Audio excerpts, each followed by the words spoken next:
世裏邊嘅習慣嘅標準。即問題就係呢個標準喺佛經裏邊成日講，呢個就係我啊，我執嚟，我嘅標準。咁我嘅標準即係唔係佢嘅標準啦。咁我當到遇到佢嗰時，我點解我同佢搞掂㗎？佢有佢個標準，我有我標準。其實如果佢個標準喺擠咗入我嗰陣時，我就有兩股勢力喺度對立。咁嗰日老師都講，你一定要放低佢，佢都唔係今日唔係真實嘅嘢嚟，係有一個好有趣嘅心理遊戲嘅。你睇一個蘋果，你一路不斷諗一個應用個蘋果啊，個蘋果好甜，好紅，好好食。一路我好想食，佢好多汁，一路諗到好成熟啦咁。好啦，而家你試下唔好諗個蘋果，咁你會嘗試去唔諗個蘋果頭先嗰啲嘢。但係我哋要用咩方法去唔諗個蘋果咧？原來我要諗住我唔諗個蘋果，我就會唔諗個蘋果。其實你有冇離開過蘋果咧？你永遠冇留喺另外一個蘋果。咁個蘋果點解會留咗喺你個心裏邊？喺你個心識裏邊？你要老師就係講，你點解會仲留住呢個心識喺裏邊？你要問自己啊！呢個唔係我哋三言兩語可以幫到你嘅。三言兩語幫我哋嗰啲咧，就係話解釋呢個法則嘅道理。但係呢個法則裏邊嘅道理咧，係由你自己去透悟咗嗰陣時，我原來仲諗住唔諗個蘋果，原來就係諗住個蘋果。我唔諗住個蘋果就係諗住個蘋果。呢個道理你要自己深究咗佢。點樣可以深究到佢？原來我之前建立咗我自己個標準。我諗住個蘋果，嗰啲記憶係成為我習慣，成為我個標準。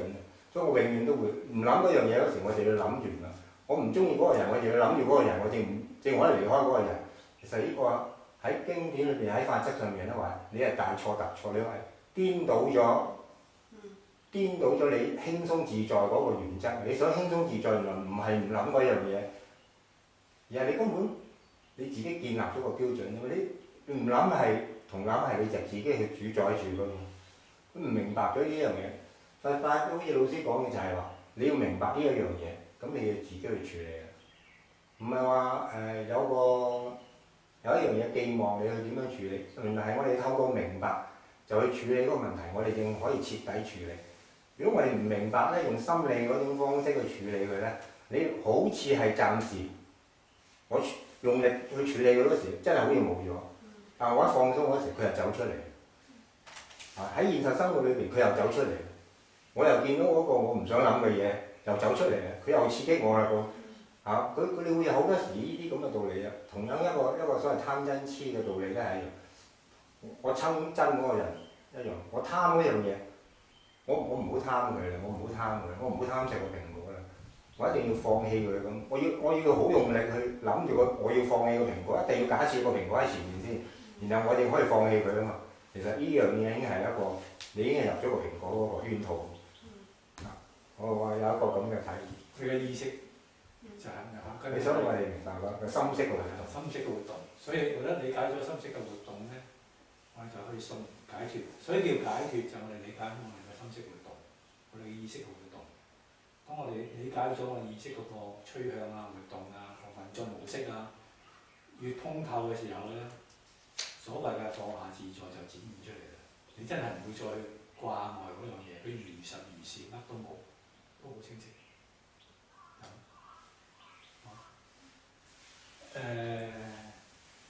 下一個其實呢個跟住落嚟咧就講般若啦，即係般若波羅蜜多心經啊嘛。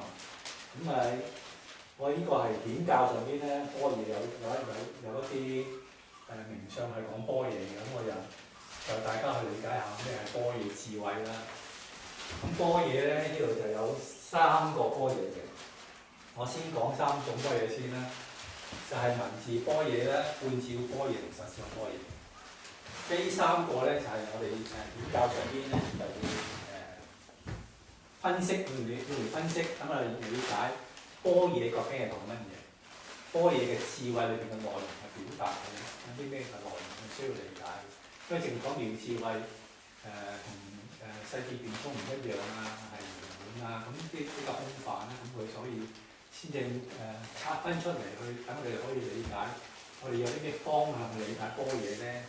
咁理解般若咧就第一個就文字般若就經典啦。即係我喺顯教上邊就會好明顯地講文字般若就經典。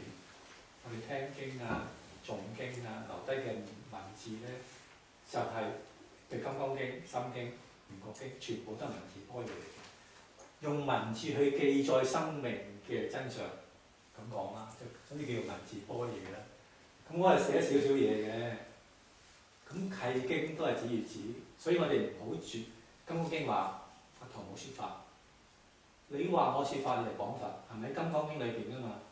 原來話如來説法者即為講佛啊嘛，就係要我哋唔好住喺個文字嘅相上邊。咁文字般若其實就指向，好似呢個契經就指如此啦。契經就經典啦，就係指向月亮嘅手指。文字般若亦都一樣，就係話真相如是。但係啲人就睇真相如是，就唔係睇個月光，所以呢個就係一個比喻啦。指月指就係比喻，用手指指月光，睇下個月光幾遠。但係人哋睇咗根據住隻月光，我手指我先睇到月光，咁咧就變咗倒活顛倒咗。咁所以咧，你要理解所有嘅文字都係方便，都係一個指向智慧佢哋理解嘅。所以契經指如此，聲字契真言。契經譬如我哋講緊顯教，聲字就講緊係密教，阿空咪能用聲同字，咒音同字，總之字都係話俾我哋聽真言裏邊嘅詞性嘅內容。咁所以文字般若裏邊所有嘅文字、聲音、圖像、曼陀羅，都係講緊俾我哋聽真如自性嘅一啲內容。咁所以咧，喺呢啲內文字或者圖騰裏邊去發現生命嘅真相，佢哋嘅功德性啦。所以我哋嘅曼陀羅裏邊有好多尊菩薩都係講緊我哋功德性嘅，都係指如此嚟嘅。咁所以唔係好神秘。咁師姐之前曾經話可唔可以講下曼陀羅啊？咁我都好比較初先正講嗰個即身成佛而有講少少啦。咁其實都係講緊我哋呢個真如自性嘅一啲功德性嘅內容咯。咁聞思皆善次咧，即係我哋顯教就聞思修，一個加你，一個加你咁樣善次咁修行去理解我哋真如嘅自性。總持即超越啊！我哋嘅密教就用總持法嘅，阿字義嘅，即身成佛義嘅，係超越我哋當下嘅即身成佛，超越咗我哋嗰個知見，即刻提升，速成就。咁歸元無餘路，最後係講歸元無餘路，頓漸皆法顯。文字般若其實都係講緊我哋呢個真相嘅立場，去理解我哋應該知道嘅，譬如《心經》講空啊，五蘊皆空啊，空有不二啊，即係我哋呢立場係講緊我哋自性嘅立場咯。咁所以喺個經文裏邊，我哋可以有個方向去理解我哋般若智慧嘅一啲立場啦。咁呢個就係一個文字般若嘅我嘅一啲簡單嘅講法啦。去理解我有文字般若，有觀照般若，有實相般若三種講法。都係講緊我哋生命嘅真相啊！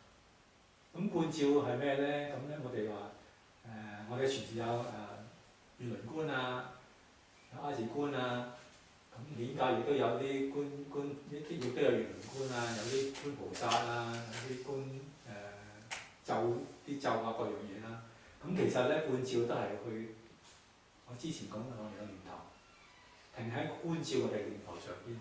咁觀照咧依文解義起觀照啦，即係譬如我哋根據住經文講，或者根據住嗰個儀軌上邊嗰啲啦。我哋壇前邊，我睇個心前邊有個月輪，有個阿字，有叫做五雲塔。即係我哋依文解義去理解我哋嘅意識，觀照我哋嘅般若智慧，根據住我哋當下嘅運作身口意嘅運作。文字可以叫身啦。呢個意啦、口意啦、身口意啦，即係身口意嘅運作去觀察我哋嘅自性，我哋般若嘅自性。咁所以安住實相其實都係做緊呢一樣嘢嘅。咁呢度觀照般若一個佢嘅特性就係破迷證空我執而啦。我哋咧用我執嘅，我哋自己觀察唔到嗰個煩惱嘅，我覺得係真實嘅。嗰、個煩惱真係有。當我哋起觀照當下境界嘅時候咧，我哋理解我哋迷喺邊度，證嗰個念牌空嘅時候咧，嗰、個我執就滅㗎啦。所以正話阿師姐你話講點樣咧？點去處理個第二把聲音咧？就理解你自己呢個我執係根據住呢個我哋自己個念頭觀察到，我一觀察到佢，所以話一諗起，你知道一諗起咧，觀照到一念頭起嘅時候咧，其實呢個就滅㗎啦，佢即刻滅嘅，冇再存在。如是觀照就依緣幻緣，咁其實咧我哋喺度咧根據住因緣觀照係有個因緣，我觀個曼陀羅。我觀個阿字，我喺個觀嘅時候咧，我哋其實都仲有個緣俾我哋個指業子仲出現緊。我依住我心中個想，我個念頭出現安或者我心前個壇又好咩都好咧，其實我哋觀察緊我哋生命嘅功德性，唔係真實。所以觀我哋嗰個觀修止觀禪，我哋修我哋嘅觀法嘅時候咧。叫我哋唔好着相，唔好住喺嗰個佛像上邊，唔好認為嗰個係真實，唔好認為話觀個如來觀得好靚啊，發晒光啊，哇咁就叫佢成就啊！千祈唔好有咁嘅諗法，所以提出嚟就係、我哋呢個係幻嘅功德性，我哋觀係觀功德性，觀嗰個月輪嘅清淨係我嘅功德性，我哋生命自性係清淨嘅。唔係觀到月幾光幾亮幾大幾實在叫成就，係我觀察到我嘅生命嘅特性係咁嘅內容，而我可以擘大眼運作嘅時候都係咁樣嘅時候，真正嘅觀照般若就展現實相般若。其實就三樣嘢係同一嘅，只不過拆開嚟講嘅啫。咁如是漸次解真如啦。當我哋咁樣去觀察嘅時候咧，慢慢去理解我哋之前起嘅所謂嘅我執啊，我嗰個幻緣啊，我之前嗰啲境界咧，慢慢就去觀察到我原來我智慧展現出嚟嘅一啲觀照力，我嘅真如自性嘅展現啊，咁就會產生般若智慧。咁啊，明月當空自心淨咧，講緊我哋自己嗰個圓輪觀啦，壇城阿字日本國圓啦，我哋點解要圓輪觀？點解要阿字觀咧？觀阿字咧，其實都係要理解觀照翻我哋自己生命嘅功德性。阿字係咩啊？阿字你嗰個阿字嗰阿字，我哋成日觀個阿字，或者觀個三字，我哋會有噶嘛，會有呢啲觀察噶嘛，我哋會觀呢啲噶嘛。咁其實都係觀我哋自性功德性。借住一個境界上去觀察觀照，我哋都具備嗰個德性，呢個先係最重要嘅。因為用種子觀或者阿字觀係一個總持，佢觀察一個總持生命嘅總持嘅立場，唔係觀，其實唔係淨係觀一個字，我哋要理解個字總之字嘅功德性係包含緊乜嘢，去觀察去認證我哋自己嘅。所有嘅我哋嘅修嘅儀軌，其實係驗證我哋自己嘅。有冇我就係、我都係有呢啲咁嘅功德性，所以一開始就要由我入，我都係咁樣，佢就係咁，我就係咁樣。但係原來喺前邊，其實我就係法身佛，我就係大理本尊，所以我個本尊就係佢就係我。咁樣去認證我哋我哋嘅修行方法嘅。咁所以阿師姐唔知你有冇修儀軌咧？咁所以如果你進入儀軌嘅時候咧，就唔係喺境界上邊嘅，係觀察我哋個自性上邊嘅，去印證我哋個文化。我哋叫佛菩薩嘅文化，去進入佛菩薩嘅文化，就係、是、我哋去觀察、去認證、去確認之後，你點去嘗試、點去執行到？呢、這個就係我哋嘅過程，就三物證。咁三物，當我哋可以咁觀察嘅時候，三物加持就金剛現。我哋嘅身口意，如果唔係用三物，唔係用呢啲功德性去展現嘅時候咧，就展現唔到金剛薩埵嘅。咁但係當我哋可以理解生命嘅功德性嘅時候咧，我要嘗試去表達我生命功德性咧，即係我哋一入壇一齊空嘅時候咧，我就金剛薩多啦，我身份就金剛薩多啦，就因為我哋自己要認知我哋自己身份。我入壇嘅時候，三壇子空入去嘅時候，一踏出第一步，我哋就係金剛薩多身份。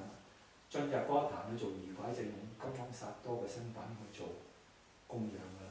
咁所以當我哋去習慣咗去思維、去觀照、去持咒、身口意持咒，咁我哋當下嘅身份咧就係、學習緊佛菩薩嘅文化，即身成佛，當下事啦。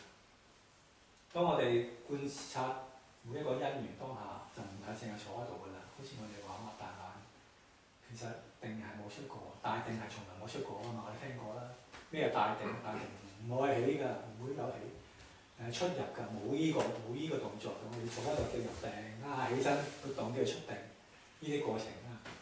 咁真正嘅我哋要理解嘅定係進入翻我哋嗰個佛嗰個大定真如自性嗰個立場。當我哋進入咗嗰個咧，我哋嘅身口意嘅表達咧，就係成佛嘅當下成就，自身成佛。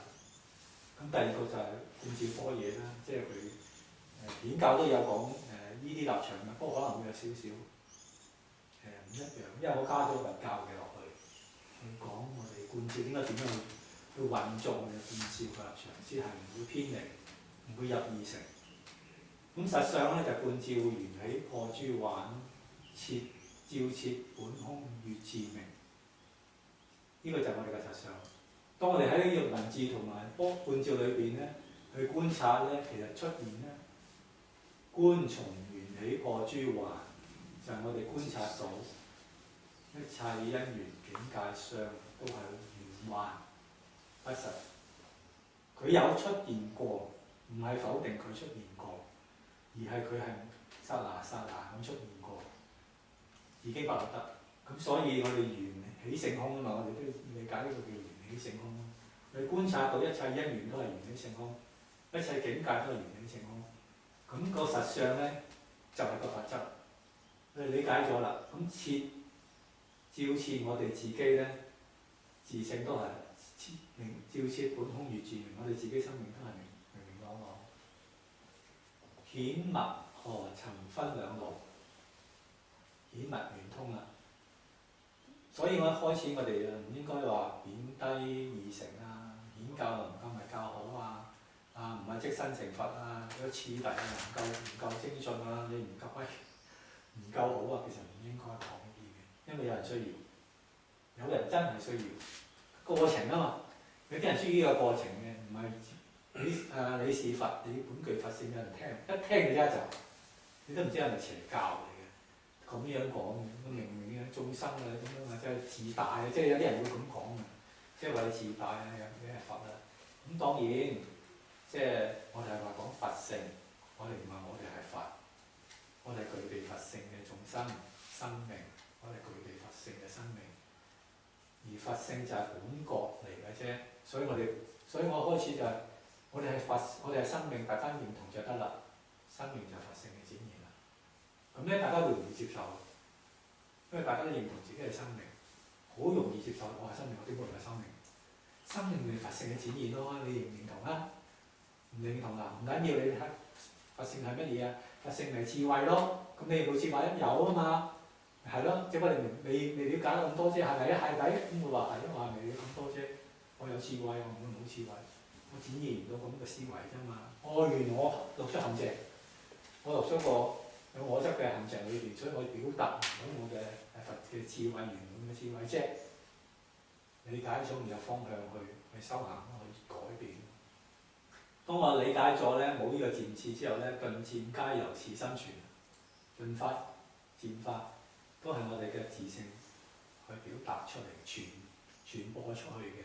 咁金剛壇成即現前啦！當你理解咗咧，我哋嘅淨土就展現啦，即刻出現啦。我哋唔會再金剛壇咧，即係話我哋唔會再改變，唔係我突然間有個壇出嚟咯。即係話不變嘅生命金剛呢個立場咧，喺我心裏邊咧，只現出嚟個心裏邊。我成日都觀我哋有個壇喺我哋裏邊㗎嘛，我哋個身就有個壇場啊嘛，壇城啊嘛。咁其實當我哋咁去理解嘅時候咧，我哋個身可以有表達，唔會再一邊係咁嘅立場。文字性空同真傳啦，即係我哋個文字般若又好，觀照般若又好，都係講緊呢個真相，都係講緊呢樣實相嘅。本來無漸次，佛性有冇漸漸變有佛性咧？冇，佛性本來就圓滿具足嘅，生命嘅自性覺性本來就圓滿具足，嗰、個就係實相啦。生命嘅實相就係我哋嘅般若實相，智慧真如。咁莫執門庭就係自然，你唔好反問，就自然就入去。呢啲都係我寫嘅，咁當然大家有冇啲另一個解釋或者唔明白嘅，可以大家分享下，或者想理解清楚嘅可以。嗱，對於般若咧，因為就咁講妙智慧，咁我亦都將佢抽開幾個般若嚟分析，去大家理解多少少般若係個圓滿嘅智慧，係講緊實相嘅展現嘅智慧。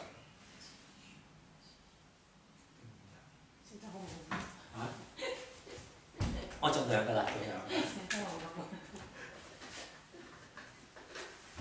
冇事。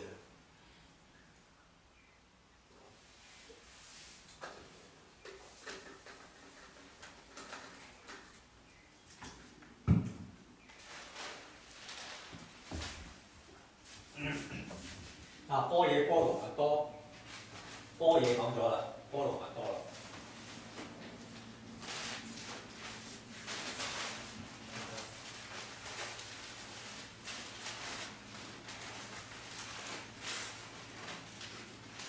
波羅蜜多咧就係話解釋咧就係以到彼岸，或者到彼岸以都冇問題，即係話已經到咗淨土啦，已經係淨土啦。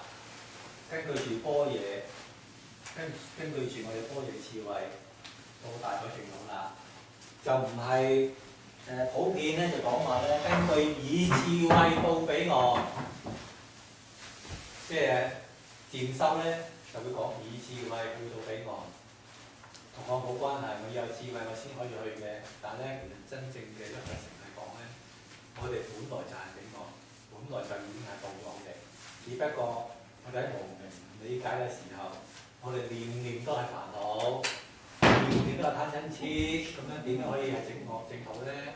到唔到咯？咁所以當我哋理解咗心經係要話俾我哋聽，我哋已經係彼岸㗎啦。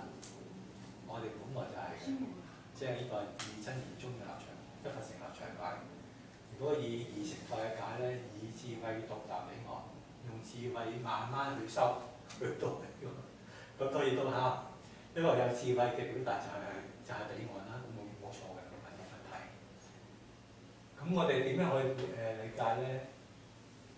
淨土從不離，自性本自淨。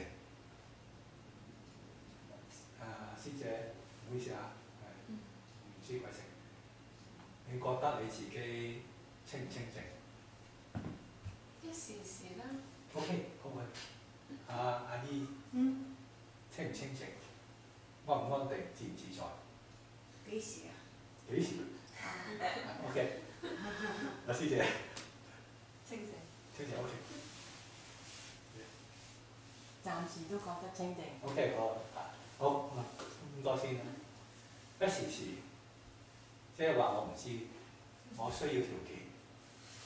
一時時嗰啲咧，或者唔知咧，我要有條件，我先可以清淨，或者我先至可以感覺到自在。需要有條件，有因緣，有環境，所以我哋要分析下我哋嘅心，追求幸福啊！舉例幸福。我哋都要追求幸福㗎嘛，大家都覺得我哋應該係追求幸福，生命本來就會追求幸福。我唔幸福喎，我都冇3000尺樓，我又冇巴士我又日日坐巴士，真係冇巴士。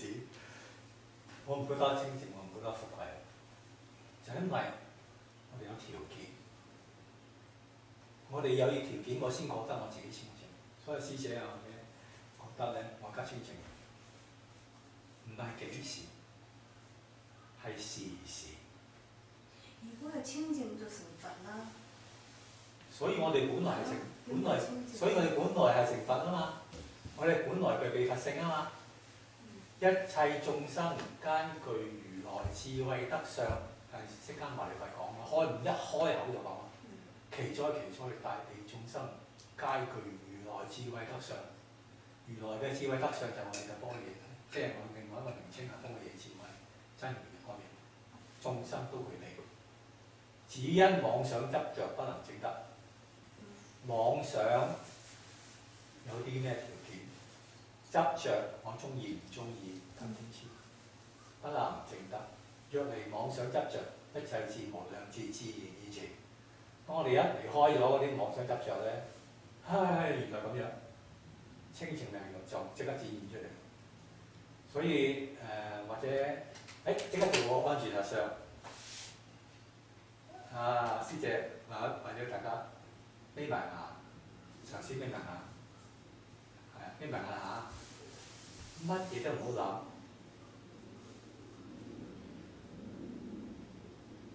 放輕鬆，乜嘢都唔好諗，有條睇入去，發現就得啦。好 ，OK，停先。之後有咩感覺？有冇煩惱先？有冇煩惱？希望每一秒鐘都係咁樣。本來嗱，當我哋一停開個念嘅時候咧，你會發現本來冇問題喎，係咪啊？我本來冇問題喎，即係話大家試下咩問題，乜咁諗有條頭呢入去，我個真實感受本來冇問題，嗰個就係我哋本自清淨，自性本自淨，淨土從不離。但我哋就唔覺得，我哋需要條件，需要修行去建立，我哋需要去持咒，我哋先可以解決煩惱。從來原來唔係。當我哋一停落嚟，你就體驗到，唔係幾時就係原來當下每一刻係可以係。只不過你擘大眼咧，就嗰棵花咧真係唔夠，點解咁嘅樣啊？即係我哋會有啲批判出現嘅時候咧。對個因緣境界會產生一啲自己嘅諗法或者判斷嘅時候咧，先至產生煩惱㗎，先至產生貪嗔痴。其實就係當我哋唔能夠當下個念頭係冇其他嘅雜念，其實冇其他嘅念想啫。我叫你我話大家唔好諗嘢啊，唔好起咁嘅念頭，冇其他嘅想法。如果個念頭起啲想法，你唔好理佢。大家習慣下觀察下。自性本自淨，所以我哋嘅淨土係本來就已經係喺度，只不過係冇發覺。所以心經係講緊呢樣嘢，係我哋生命本來係淨土嘅立場。即係我希望講嘅角度係呢個，唯是妄心起啦，禍苦業相起啦。我哋而家有個妄心嘅，妄心就係念念相續，建立一個心。我哋念念境界產生出嚟，加咗我呢個我嘅時候叫妄。妄我，錯認咗妄心，錯認咗啲因緣，錯認咗有我執，而貪嗔痴咧，咁個禍苦就個業咧，業相就出嚟啦，痛苦相、煩惱相啊。所謂業相咧，禍苦業相咧就係我哋嘅煩惱、痛苦啊，我哋嗰啲情緒啊，就會起出嚟嘅，妄心所起。妄心係乜嘢？我哋嘅念念相續，執而起嘅。當我哋可以咁理解咧，第二把聲音咧，一發現嘅時候唔執咧，佢停，即係就等於就可以慢慢，跟住都唔諗一樣，即刻停，呢無處。咁一念自清淨，當下就覺圓明，當下就清清淨淨，覺性展現。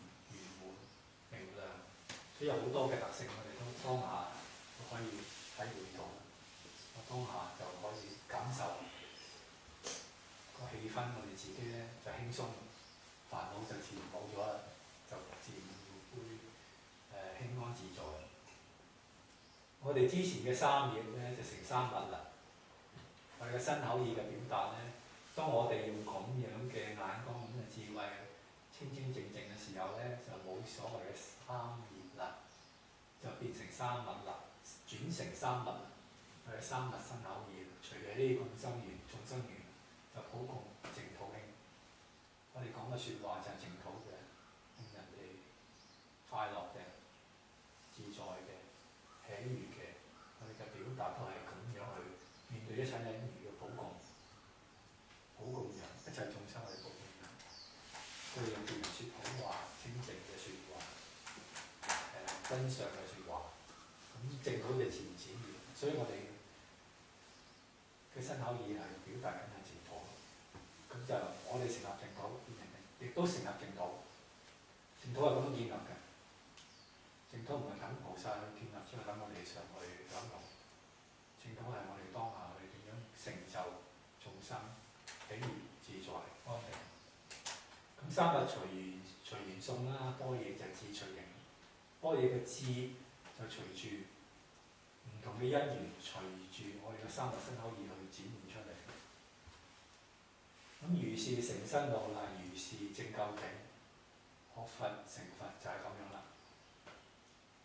有個方向，即係我嘅方向啦，我理解嘅方向。點樣成身啫？點樣承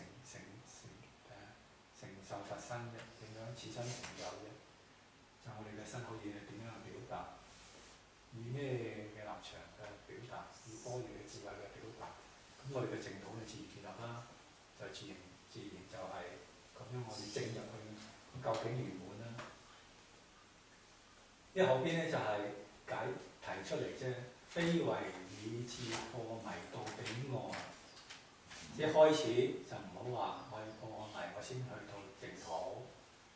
如果有一個咁嘅諗法咧，我係一個迷，我係一個凡夫，我係舊土，我要去淨土嘅諗法咧，係一個語言講法，當然唔係錯。但係如果有機會接觸咗佛成，就希望大家自身承受。所以唔好用呢個以智破迷嘅立場，係以點亮心燈照眼途。即係我哋唔係話，哎呀，我成就咗之後咧，我咧就即刻圓滿成就啦，我咧就成就淨土啦，我就成佛啦，跟住點啊？我問我自己㗎，咩就係點成佛喎？跟住點啊？跟住做啲咩啊？我哋學佛成佛啦，成佛之後做啲咩？好好咁樣做我哋自己，好好咁樣去表達我哋自己身口意。即係譬如我哋傳承知該知做該做，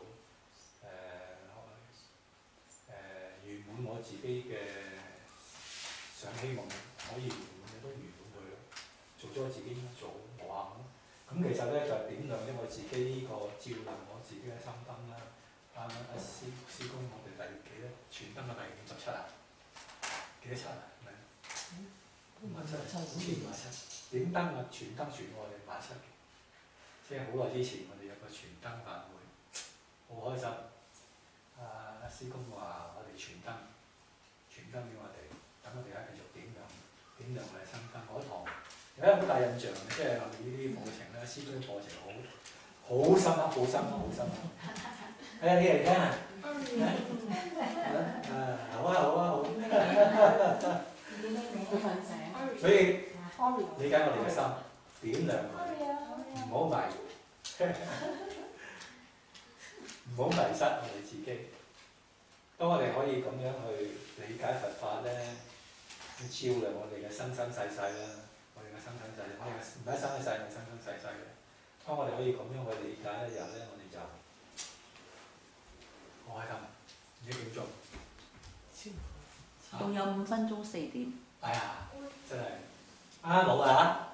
我經文準備咗咁多，就諗住講咁多。咁大家有冇啲或者有冇啲咩睇法或者想法？多謝。咁其實咧，希望大家係改變一啲自己嘅諗法，固有嘅諗法。同埋師公成日講我哋要承擔翻我哋自己個身份，提翻高我哋自己身份喺佛菩薩個層次。我哋係可以嘅，我哋可以咁表達嘅。只不過只需要我哋有智慧就得㗎啦。我哋用智慧去講一啲如果正確嘅話，真口語嘅表達啊，唔再俾第二把聲音影響我哋啊，影響唔到我哋咧。我哋用一個智慧嘅生活嘅想法咧，咁我哋就有一個圓滿嘅生命表達，就可以成就。好，今日大家同大家分享到呢度嘅，諗法咧分享。有啲提問㗎，有冇啲咩嘅對於心經咧？下一堂先至進入邊題啊？觀自在菩薩，即係下一次先正式進入，開始去解釋啦。開始解釋，其實心經真係好，就係觀自在菩薩呢個字，都可以講好多唔同嘅角度。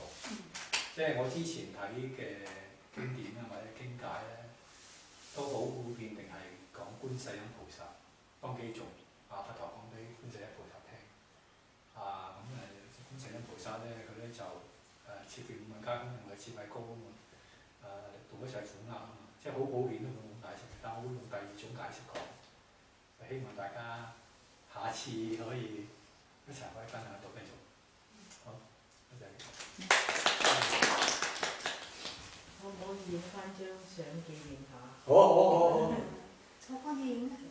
我哋齊齊，你個本喺度，我哋個同佢嗰度一齊影張相。上去。係啊，放埋度。